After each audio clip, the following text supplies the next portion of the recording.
good evening to one and all, and welcome to this episode of Live Arts 30 and 30, devoted to the 2016-17 season. A great season, as I'm sure if you're watching, you agree. Tonight we have such exciting guests joining us. I should say who I am. I'm Susen. I'm the Education Director at Live Arts, and we're going to have sort of an education-themed conversation with some amazing local educators, including the fabulous Kelli Schermeyer, who also has fulfilled many roles at Live Arts, including directing, producing, assistant stage managing, I think she said, but we'll hear more about that in a moment.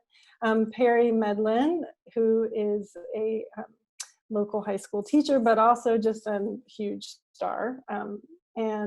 He's also filled many roles at Live Arts. I'm looking forward to hearing all about his Live Arts story. And finally, Mariko Shaper Doctor will be joining us in the latter part of the episode. So it's going to be a great lineup. And thanks so much for being here. I'd like to start by putting a spotlight on one of our amazing community partners, Revolutionary Soup.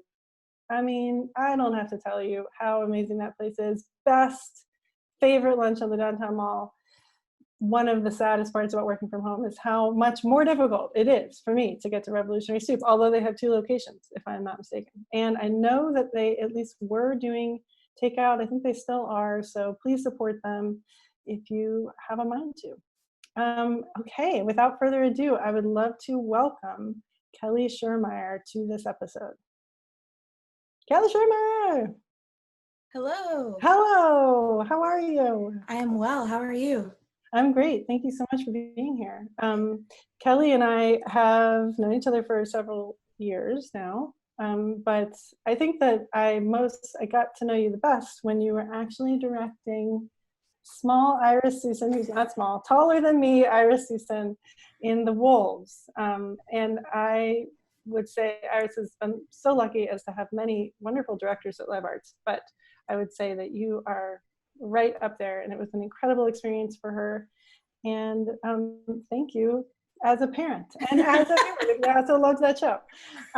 So please, I will stop talking about you and allow you to talk about yourself. You may wrest the narrative from me, but I would like to direct you in a certain avenue and say, what brought you to Charlottesville? What do you do here? And what brought you to Live Arts? Yeah, so I came to Charlottesville in 2013 to attend grad school at UVA and have since stuck around. I now teach contemporary literature and particularly contemporary drama in the English department there. So I am by training and profession, I suppose, an academic, but I've also been a theater director and producer and dramaturg for a while as well.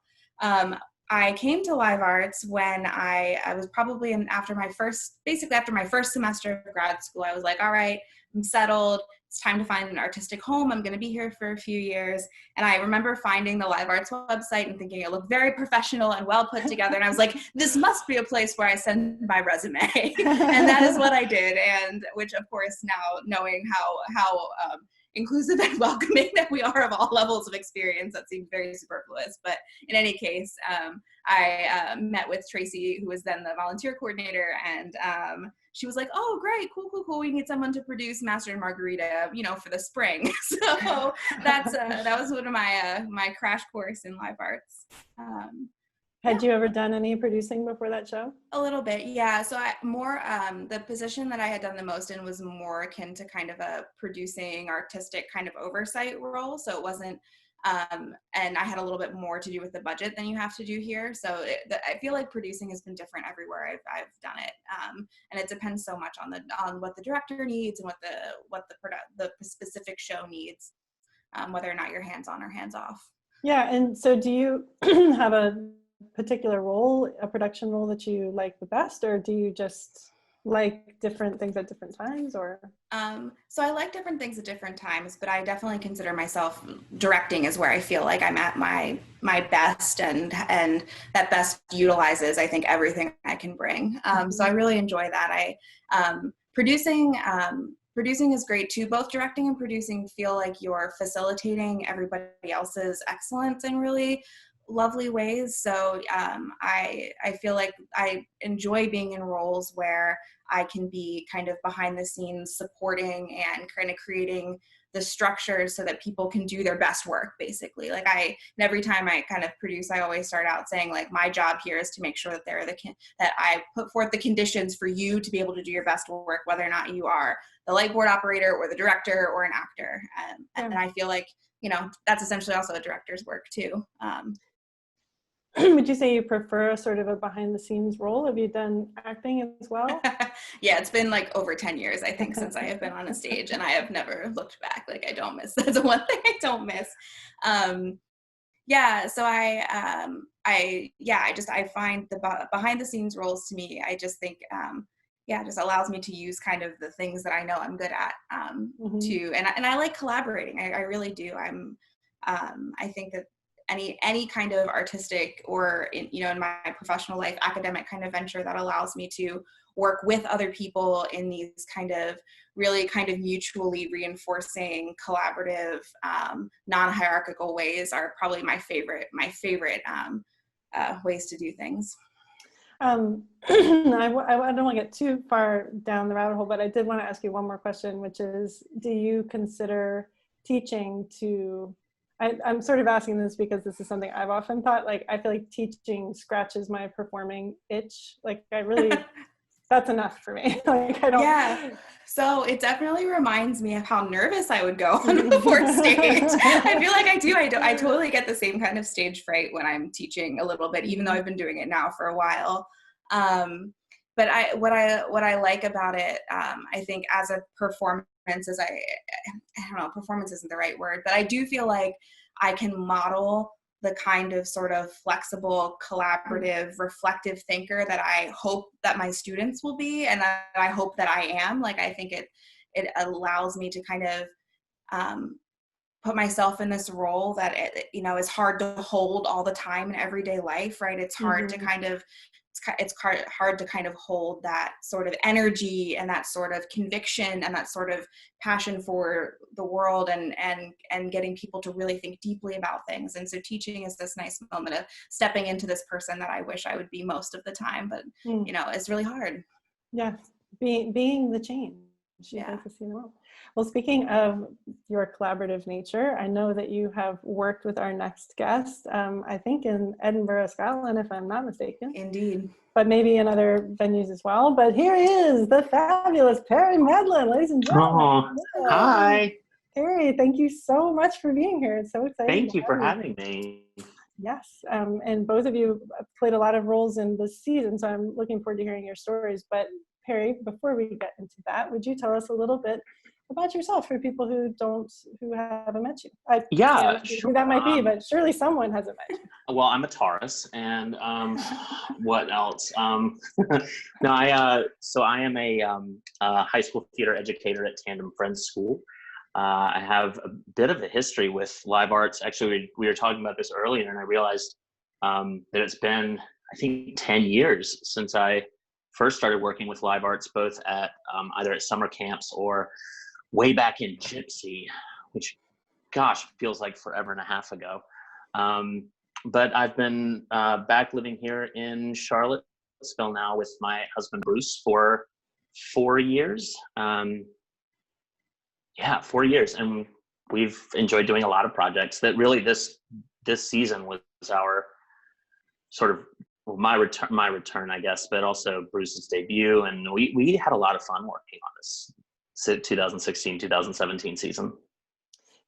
So I feel like that's actually, it's too good of a segue for me to ignore. I feel like we have to jump into You're welcome. But I'm looking so forward to hearing more about your time in Charlottesville and career at Live Arts. Career. Okay, so the 2016-17 season opened with an amazing show called The Electric Baby. It is by Stephanie Zadrubeck. I think I got that. Yeah, sounds about right. Zadrubeck. Amazing, nailed it. And it was directed by our own Kelli Schermeyer. Kelli, it must have been a dreamy experience because what an incredible cast.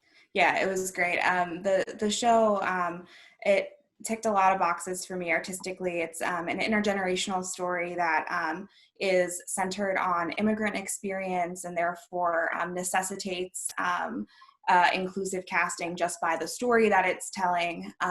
It's also not naturalistic, and getting to do it in the Founders. I love working in like kind of these little black box spaces. So exploring how we could kind of visualize the metaphor in the story and move between these kind of concrete relationships and the abstract kind of magical realism of the world was really fun and a great challenge. And I see you really had some serious muscle on the acting side. Oh, I love this picture. Yeah, this is great. You had I see a Joe French. I see Virginia Warner. Kathleen is like stalwartly reading in place of an actor there with Joe. So getting called into Kathleen Mueller, amazing. What a champ. That's right. She's the tool for every situation. What I'm trying to say, she's a multi-tool, but not a tool though. Okay, I'm gonna walk that back. Walk it back a little bit. Ooh, love you, Kathleen. I love you. Clinton Johnson was also in this is cool. I love the light. So Tracy did the lighting for this as well. And one of the things I loved about this is the images that we started looking at were kind of stained glass windows, like these medieval triptychs, because the play is very much like kind of three different sort of spaces. And I think the color saturation is just beautiful. Yeah, it's gorgeous. And it's a great set too by Dan Feigert, if I'm not mistaken. Yeah. Yep. Well, that is, I for some reason missed seeing this show, but just from the pictures alone and knowing the caliber of talent involved. Oh yeah, so this one's great. I wanted to talk about, so the you can see the shadow puppets in the middle. Those were handmade by Megan Hillary, who also did movement. And I also wanted to say too, because I know we're going to talk about Pat Owen several times in this season, designed these fantastic projections so that the whole show was timed on a moon cycle. And from the beginning, the moon kind of counted, like it moved really kind of slowly. And so that by the time the moon kind of got to new moon, and was kind of faded out, that kind of, he timed it to the kind of climactic moment of the play. It was amazing. Wow, that's fascinating. Yeah. It's gorgeous. Yeah. All right, and next up, Guys and Dolls with our own Perry Medlin in the starring role, and directed by Ray Netzel, beautifully directed, might I say, by Ray Netzel with his, wonderful team of Kristen Baltus and Heather Powell. It's hard to go wrong with those collaborators. Incredible sets. Jeff Bushman, but I think that Ray had a little hand in it as well. And Sam Carmente was the master carpenter. And I see Liz Howard being adorable. This was the show where I met Liz Howard. I didn't know Liz before doing the show, and she played Adelaide, and I got to play Nathan against her. You were perfectly cast. I remember the audition for that because I think they had auditions already and I had missed it, getting ready for like beginning a new job at a new school. And so I didn't actually go into auditions when they were originally scheduled. But I remember Larry Goldstein kind of reached out and was like, "Hey, Perry, they're doing Guys and Dolls. It'd be great. You should go in. You should talk to my friend Ray." And so I sent him an email and I was like, "Hey, I would love to come and read and sing for you. And also my husband is also a great singer and he would love to read." And so I remember that Bruce and I both went in, as well as Edward Warwick White came in that night as well. And the three of us were all reading for Nathan. And then Liz came in and we read against each other. And I was like, "Oh God, even if I don't end up getting this person is amazing." I love her. And I remember the photo shoot that we did at Rapture at the pool table was one of the most fun things I've ever done, because we were literally just really yelling at each other and laughing at each other's faces the whole time. There's some really funny shots of that. Yeah, that I can remember those photos. They were great. But speaking of photos, I think that we need to comment on your attire in this particular shot. I forgot I was going to bring it out. The rehearsal kimono. That was the premiere of the rehearsal kimono. So like all of the Hot Box girls got to wear these cute little like pink robes as for part of Take Back Your Mink, which is Adelaide's Act 2 song. And they all would wear them for warm-ups. And I got really like jealous. They were really nice little robes. So I went to Kat Randall, who was a costume designer, and asked her if they had any kimonos in stock I could borrow. And she gave me this blue silk kimono with like plants and birds and flowers and this big blue ruffle on the bottom with like sequins. And I loved that. And so I would just like, dress down and wear my kimono for every warm up. And I still do it for every show now. I did it with White Christmas out at Fort Camp. Like every show I do now is the warm up kimono. Signature kimono. There we go, yelling at Kat each Randall other. did the costumes. Oh yeah. Oh my gosh. And Steve Van Sweeney and Natalie McReynolds. I mean, come on. This is crazy good cast. Yeah. That was a really fun show to start back on. And Pat Owen is Nicely Johnson.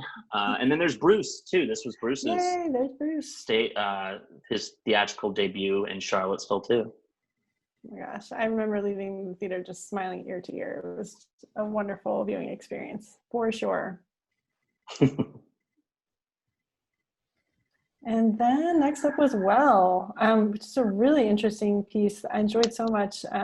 Directed by Larry Goldstein, is by Lisa Crone, and Deborah Ehrenstein starred, and she is just an amazing community member, supportive presence in Charlottesville all the way around, but she's also currently serving on our board, and thank goodness, because she works hard for us. So thank you, Deborah. But also Deborah is an amazing actor who was wonderful and well. She had also just assistant directed Guys and Dolls right before this too. She went busy. One into the next with this. And this was a really beautiful story between like a mother and a daughter about like, it's just there were so many different aspects to that relationship that got explored. I really loved this piece. I thought it was really beautiful. It looks beautiful too on a great set by the multi-talented Carrie Moran and Edwina Herring, I see, and Curie, definitely. Leslie Scott Jones. The costumes were wild too. I'm gonna look and see who did the costumes. Martha Stafford. Oh wow. Yeah, I just loved this piece. It was awesome. I remember I had to do the talk back because Mike Long, who was the education director then, was out of town, and I got to like watch the show and then do the talk back, and I was nervous about doing that. I wondered if I'd have enough things to say about it, and then it was and the conversation made itself. It was just such a thought-provoking and well-performed piece. Very cool. Oh, yes. Yes, Peter and the Starcatcher. Directed by Bree Luck. Oh, this show was so special. This was just so much whimsy. Yeah, this is the Mentor Apprentice show for that season.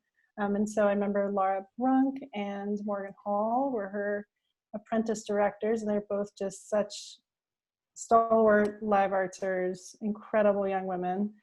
And just a wonderful cast. Camden Luck and Mila Cesaretti, double cast in the sort of lead role. Pat Owen had a lot of busy man this season. It was amazing.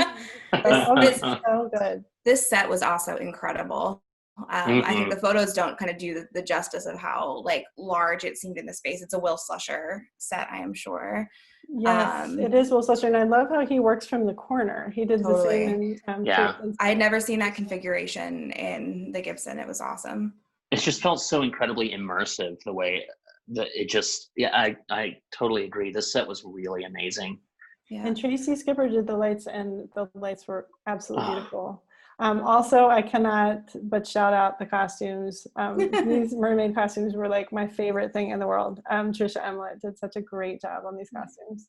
I remember they made the singing in this really, really, it sounded so good. And this music is really deceptively difficult. It's all sea shanties, and it's not easy music to sing. It's weird parts and weird harmonies. And I remember Sherry Owen was the music director on that, and I was just I thought they sounded fantastic in this. Yeah, they really did. It was also fun to see so many kids in the audience, at least in the production that we went. I really love, just seeing how enchanted they all were with this world. It was really nice. Yeah, it was so magical. It was like beautifully staged. I can remember them. They just like ran the whole time. They would pop up in all these random places, like 3 stories up, down over here. And I remember with such vividness this moment that Brie staged in a boxing ring where they just brought out a rope and like suddenly it was a boxing ring, and I'm like, she's a genius. I loved this show. It was awesome. I remember leaving the theater from this one and just thinking like, oh my God, I want to work on this show so badly. And this was my first real exposure to it. It was really beautiful. That was so well done. The Realistic Joneses. This is a great show, and this was by Will Eno, staged in the Founders by Fran Smith was the director. And this was my first experience with the legend Adrienne Oliver's work. Yeah, it's possible it was her first show back at Live Arts after a hiatus. I might be making that up. I think that's right. I have to say, so my confession is that I actually don't really like this play particularly, but I loved how much my dear friend and collaborator Adrienne loved being in that show. And like kind of she talked, I remember, even the next season she would talk all the time about kind of her process and going through that. I know it was really great to see a show that meant so much, I think, to the people that were in it. Yes, kind of journey, that experience was great. And, this is also a really clever use of the Founders. The way the set is designed is really, really cool. It is, and I'm looking up the set designer to make sure I give them a shout out. It was Robert Almanza who did Crooked a few seasons before this in the Founders. He's a wonderful set designer. Yeah, it's gorgeous. I loved the lawn I can remember, it was like such glowing green. Vibrancy, yeah, that vibrancy is so nice. Yeah. And Bill Lasser, amazing as always. Jack Walker, playing John Jones, and rounding out the cast, the wonderful Kate Adamson. It was just such a strong group of actors.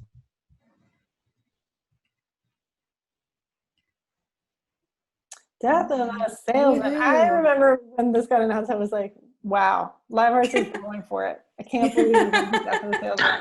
But Bill Ruff had a total vision for it. And I remember just being so moved by it. Like I had read it and I had never actually seen a production. Yeah. It's really so this production photo. So I was the producer on this one. Is probably my favorite promo image, definitely of Live Arts of all time, but one of my favorites of all time. It was taken by Kelli Vandilla, and I believe it might have just been outside of Rehearsal Z. I'm trying to remember exactly the location, but it's anyway. I just think it's really stunningly beautiful. Thank you, Kelli. That is well really done, gorgeous. It's so crazy to think that might just be like outside of Rehearsal Z. Like it looks completely out of time. It's like so romantic. It's such a crazy image. Steve Tharp playing Willie Loman, playing it so well too. And Martin Kyle we were laughing earlier, like, well, who took these pictures? Martin Kyle playing Biff and doing such a great job. The other thing I think that's worth saying while we kind of have the cast picture up is I remember as producer kind of being privy to some of the conversations about storytelling and casting, and one of the questions that came up is it was obviously rightfully the value of Live Arts to make as inclusive casting decisions as possible, and there was a debate. They cast Bernard and Charlie, the kind of family that provides this kind of financial assistance to the Lomans, with Black actors. And I remember there being initial concern, perhaps, that that's not historically accurate or whatever. And, I think my historicist friends are about to get in trouble with them. But I think the ultimate decision was that, like, this is not real. It is a story in the imagination. And that there, even though it's a period piece, for lack of a better word, that, like, we can still envision what a different world can look like. And that, I think, holding to that value is just, I loved being part of a production that was willing to hold on to that value. On the other hand, I think it also started conversations about, like, we maybe need to think more about telling stories that we don't have to have these conversations about, because they are more inclusive just from the very kind of beginning of their telling, right? That they're made for actors who are not just assumed to be white. Yeah. For sure. I see Ernest Chambers, who was cast as Stanley, and he is an incredible Live Arts. He's a wonderful actor, but he's also serving on the board. And I just feel like I have to shout out the board, like, every time we see a board member in this, because they are working so hard right now. We appreciate them very much. So Ernest is just an amazing guy. Christina Ball. Carrie Moran was in the cast. So she was an actor in this show. That's right. She truly does it all. This was a really big year for Carrie Moran. She was like, I think every year is a big year for Carrie Moran. She likes to go from one project to the next. Yeah, she stays busy for sure. But she does. Yeah, she's always like doing 3 things at the same time. I don't know if it was this year or not, but I was teaching at Village School as the drama teacher, and I want to say it was this year, but Carrie actually came up and helped and like designed a set for me. Helped the girls build a set for Anne of Green Gables in the Village School like cafeteria, just, in her scraps of spare time. She also helped me that year at Tandem with Little Shop of Horrors. She just, she just goes and goes. Mm-hmm. Steve Tharp was just absolutely incredible in this role. He's a wonderful actor. Local legend. Actually, my mom, I'm a Charlottesvillian, my mom worked with Steve Tharp back in the day. She used to do costumes for Heritage Productions. And my first show at Heritage was with Steve Tharp in it. Oh, that's wild. Oh my gosh, maybe you met my mom. Damn Yankees, it was a long time ago. George Orwell's Animal Farm. So I had forgotten that this was even a thing. And Kelli, you were a little more involved. And please tell us the backstory. Sure. Yeah. So I am also married to a theater person who happened to be in this. And so it was directed by Megan Hillary, and it was a staged reading that had the benefit of really intensive rehearsal time. So more so, I think, the actors, I think, weren't actually used to how much rehearsal time they were having for this reading. And as a result, it was incredibly precise. They had this amazing use of projections that Megan designed, and her partner, Heath Pecorino, rendered that kind of laid out the rules of the farm, and just everyone was just so in their character and within their voice and their body. I think it's actually probably the best staged reading I've seen in town for sure here. And it was great. It brought in, because Animal Farm, a lot of kids read it in school. It brought in a different kind of audience, I think, for the Foundry programming. Like my partner's a teacher, and some of his students saw it and they were like surprised the next year when he was their teacher. So anyway, I think that they all seemed like they had, a really good time. It was great. It was a lot of fun to watch.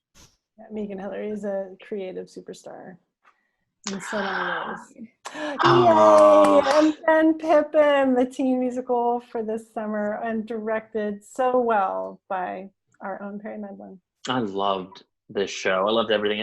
I'm not gonna lie, this show was really easy because I just kind of surrounded myself with like the most crazy talented people, all volunteering their time that like we could possibly find, and this beautiful thing just came out.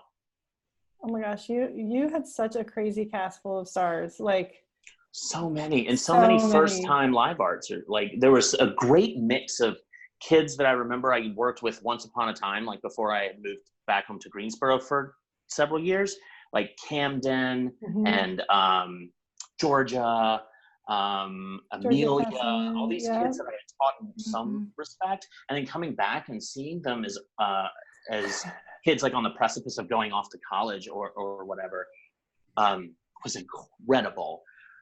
And also getting to meet like a bunch of new folks like Morgan. This was my first time working with her, and Indigo, and just everybody in this cast was tremendous. And Heather and Kristen and Chris Kelly was my stage manager. Oh my gosh, dream team. It was such a dream team. And Liz was my assistant director. Oh, I loved this was the scene in Pippin where he decides he's going to kind of go political and kind of oppose his father. And so we were talking about what does that look like now? And so this was right after. This would have been 2017, summer of 2017. Right? So it was right post-election. And so we were talking about like, we have the image to like the Obama poster, and there's the I'm with him Pippin. And then what you don't see is on the other side, there's also what did it say? That make the Holy Roman Empire great again, I think. Oh my gosh. I remember that. That was a moment of like laughing and crying when we were in the audience. It's like, but also that's great. Yeah. It's really beautiful artwork on the poster. Who did the poster? Like the Pippin? Oddly enough, I was also really inspired by stained glass windows. and loved the image of like that colored filtered light and the way it hits skin and reflects. And so I kind of talked to Martin about this idea that I had for the show poster, and we shot this, and I love it, and I think it's incredible. It's just there's no room for it to be a poster because where are you going to put the title or the dates? So we used it instead as a like a promo shot. Yeah, thank you. Yeah. A promo shot. And so that's Alicia Zhang is the leading player. She was a UVA. Yes. She's a UVA. She So went that's on Elliot. to be my intern the next semester. And She's amazing. best Elliot intern. is Charlemagne, and Indigo is Bertha, Amelia as Catherine, and of course Alex Rodriguez is Pippin, who was another kid who really kind of grew up through the ranks of like summer theater camps, I think, and stuff like that. He had just done Starcatcher. Oh, that's right. Yes. Yeah.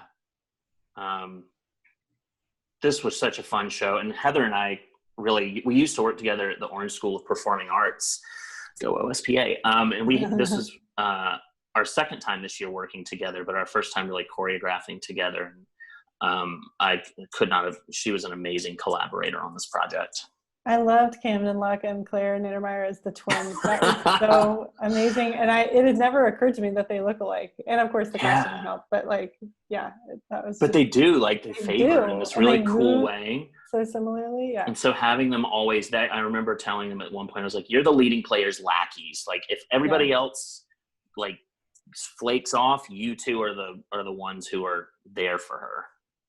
Who did the costumes for this, Perry? Oh, yeah. Bruce did the costumes for these. My husband, Bruce Young.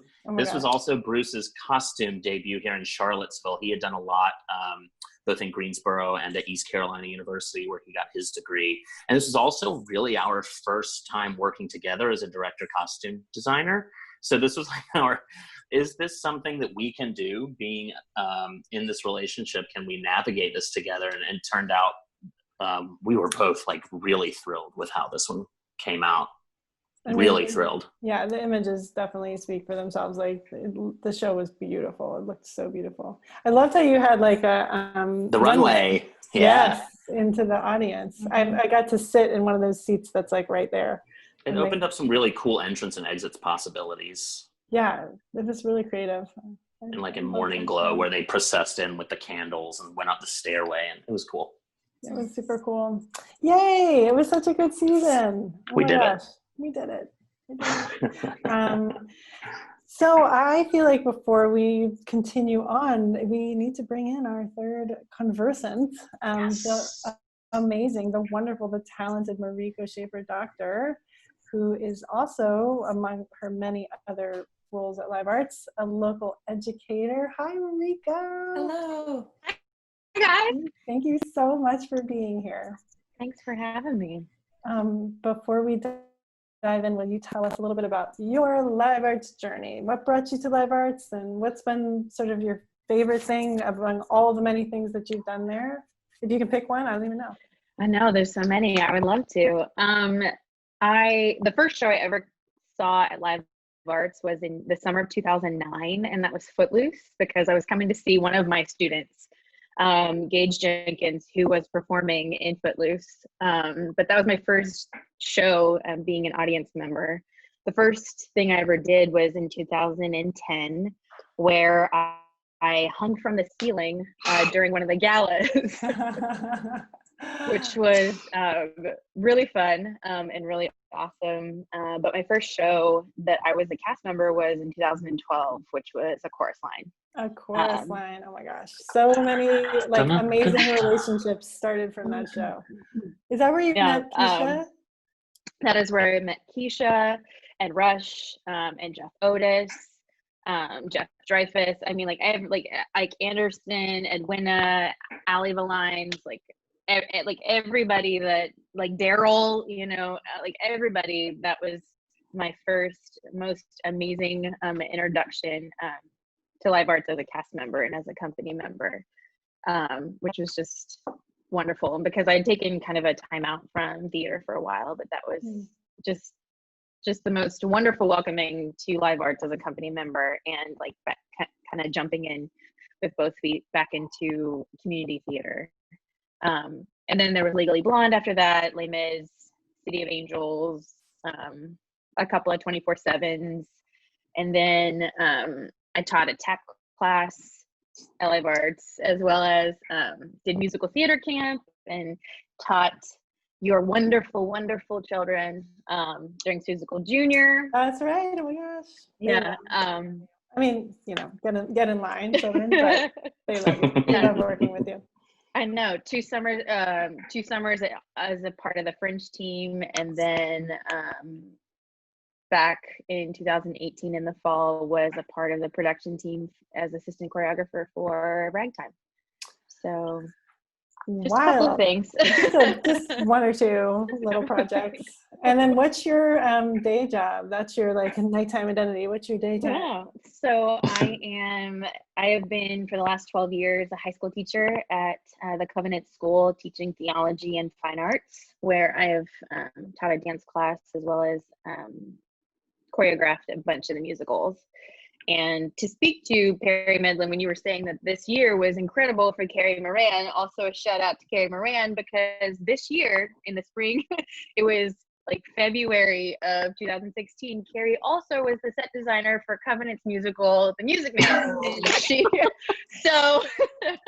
And then she did Pippin. Like, she literally did not stop. I don't know how she does it. She's like a magical unicorn with her abilities and talents and just creativity, and I don't know how she doesn't have a really robust day job. And No, I know. I don't think she sleeps. So when you said that, I was like, oh my gosh, let me add another one of those to the amazing accolades and wonderful things that Carrie Moran has done. So true. And so I want to ask all of you as educators. Well, first of all, geez Louise, how was this spring for all of you? Did all of you teach on Zoom or on Google Hangouts? How did you manage and navigate this time, which is so emotionally difficult, both for us as people, but also for all the students that we interact with? And anybody jump right in. I'm sure I can start. I mean, so I teach at UVA, and so our class schedule essentially was supposed to continue pretty much as planned, just entirely online. So we didn't necessarily have reduced class meetings unless you went what's called asynchronous, where your class takes place kind of not video chatting at all.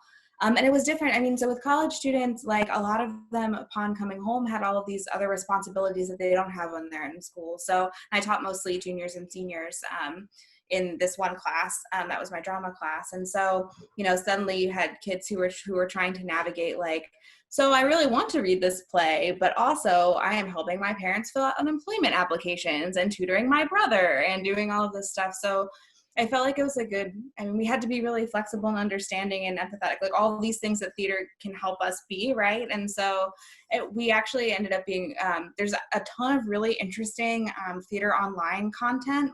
People are making plays specifically for Zoom. They're making plays specifically for people to perform as kind of parlor dramas in their own houses with their families.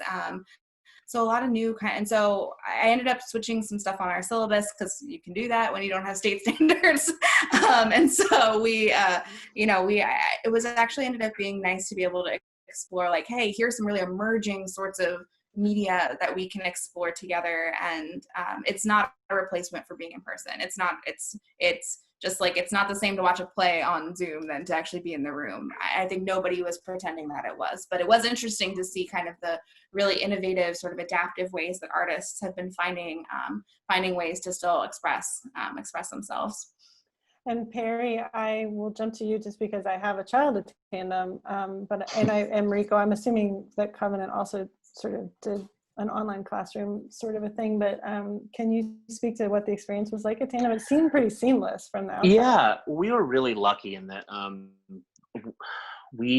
I actually felt very as prepared as I think I probably could have been. We were really lucky in that we had some really incredible leadership from our head of school, Whitney Thompson, and just making sure that we knew ahead of time, this is a possibility. It's time to start thinking about it now and be ready just in case. And so that was really, it was definitely a huge pivot. Everything kind of stopped. We ended up having to postpone our spring musical Xanadu, which we are going to attempt to remount in the fall some way or another. We'll figure it out. Amazing. And you know, I actually had a really cool thing come out of it though. So in my drama 1 class, which is 8th through 10th grade, I have a really cool group of super like creative kids, and we were doing like 3-person group scenes where like one person would direct the other 2. And when we went to virtual learning, we decided we would read a play as a class instead. And so we chose Arsenic and Old Lace to read as a class, which was really fun. And then they each got to sort of choose a project that they felt passionate about for that particular script. And so like I had 2 kids who were like, can we write some songs as if we were writing the musical adaptation of this? And I was like, yes, absolutely. And then another kid was like, I was kind of thinking about maybe doing a set design, but can I do it on Minecraft? I was like, yeah, absolutely. Why not? Yes, do it. And it was so cool to see like them look and see what tools they had at their availability and what they could do with it was just mind blowing. And it was something that would not have come out of this class if we had not been learning distantly. I love to hear you say that, because we are, as anybody who's looked at the website knows, we are moving all our summer camps online, which, you know, I'm still sort of in the process of pushing that rock up the hill, but my thought is that there are really unique and interesting opportunities about learning this way, and I love you giving students the lead. I think that's also going to be sort of our feeling this summer, like, campers, what are you interested in? Like, what direction, you know, usually when you are in a play or in a camp play, like part of what you're learning is that you have to take direction. You have to be quiet. It doesn't really matter if you don't like your costume. Nobody wants to hear about that. However, this summer, you're in your room, and whatever you're wearing is something you already own. So, hey, you know you're going to love your costume. I don't know. I just think there's some really fun, like, opportunities to bring a little more ownership to the process. And I think just if they know they feel supported, that like, we're here and what can I do to help you figure this out? It's amazing what they can do. Marika, what was your experience like? So we had about 3 days of in service. After the governor mandated that schools were going to close, we had 3 days of in service where it kind of was a crash course in the best way of, here are materials, these are trainings on Google Meet, on Zoom, on how to do all of these things. And then we went live with just a lot of support and a lot of just great leadership, especially from like the head of the upper school, Colin Anderson. And what was really helpful and also just like gracious of everyone is that also communicating to our students that we are all trying to figure this out together, and there is grace in that. And which was kind of awesome because we still had like spring break in the middle of that because we hadn't had our spring break yet. So we did about 2.5 weeks of distance learning. And then like Colin and some of the other administrators, they were polling the students and asking what is working, what is helpful, what, so after that, much more, we had way more live classes with the students. And like Perry said, like some of the opportunities and materials that then became available to us as educators in any other time would probably not have happened.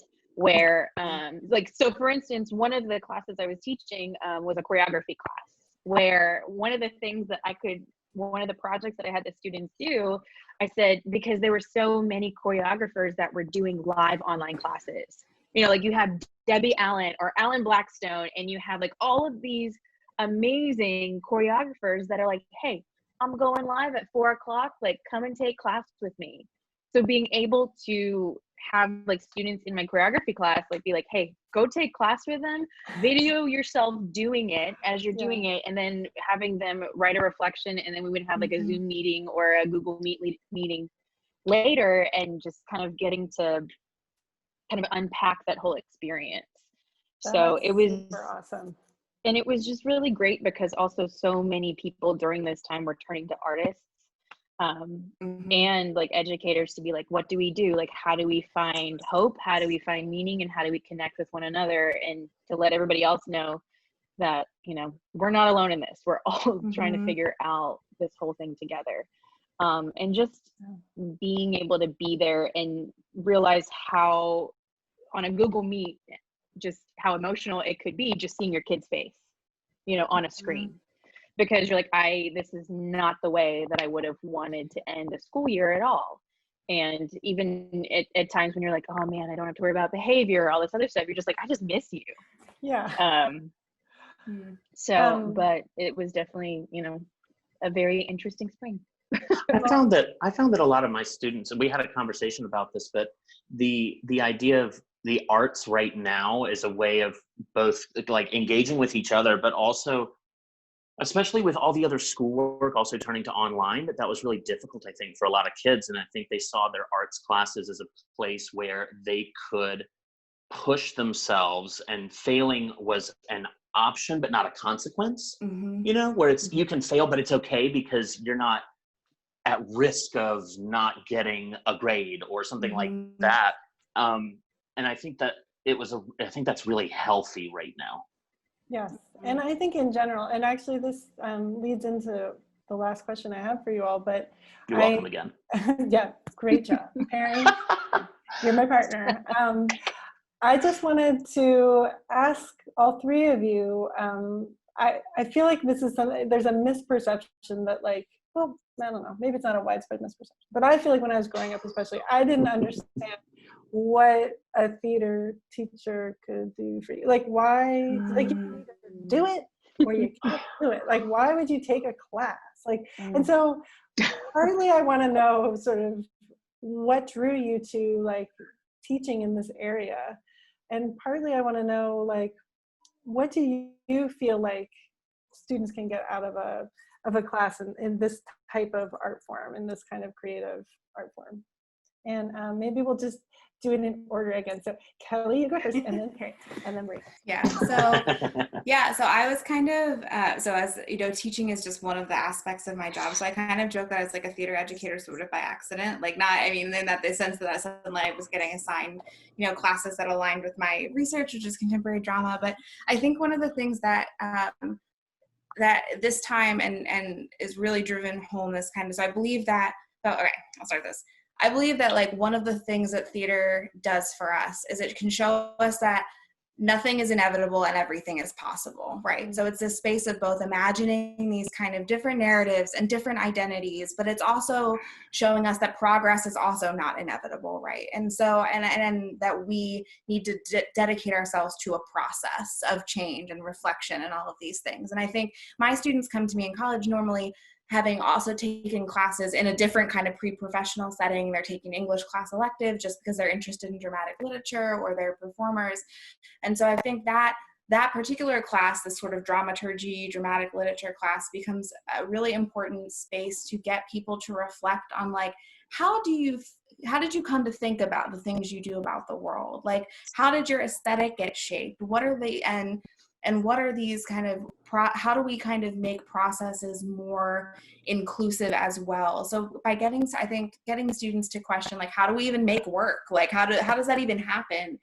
What are the theories that we're using and what are the consequences of that? I mean, one thing we talk about a lot, I think, because I end up having a lot of arts education students as well, like arts administration students as well, as we talk about, all right, so what are the limits of my power as a white woman to decolonize anything? And yet that is so important, decentering all of the whiteness in order to kind of uplift these other sort of marginalized voices. And so the arts becomes this space where we can have these sort of conversations in these sort of tangible ways, right? So like it's like, great, so we think that we know we need more inclusivity, we know we need more diversity. How do we actually make that happen in an institution whose values are that to begin with? And if we can figure it out how to do it in an institution that values those things, maybe we can figure out how to do it in the institutions that don't value the voices of other people. And I think that sort of kind of metacognitive thinking is deeply important, and the arts create a really important space for that. Very well said. So for me, it was, so when I was growing up, I grew up in a very small town in North Carolina. And it was very much an experience of being an excited kid, like being a kid who was really excited about the arts, and also kind of living life in the closet at the same time, was really difficult. And I had two amazing theater educators, Devin Ward, who was kind of my first kind of high school theater educator, and then Gene Saunders, who, I don't know, maybe he saw like something of himself in me, but it just really, really inspired me in a way that let me know it was okay to really love the arts. And I still kind of catch myself kind of comparing myself to him. Like, I'll ask myself, what would Gene do right now? And that's it's a great place to catch myself, because it's a chance to sort of recenter. But I mean, that was, for me, it was just being incredibly heavily inspired by one particular theater teacher. And I think the thing that kind of keeps me coming back to it, and the reason I still really love it, is I have somebody who kind of uses this metaphor about life and it being a series of like windows and mirrors in how you relate to other people. So like, Miller, if I'm having a conversation with you and you bring up some point, I either see it as a mirror where it's something that I deal with as well, or I see it as a window if this is not something I have dealt with, but seeing it through your perspective allows me a brief like insight into your understanding of it. And I think that's a really interesting kind of metaphor for theater too, in that it does allow us to see someone living a real experience and find things that you're like, oh wow, I really connect to that because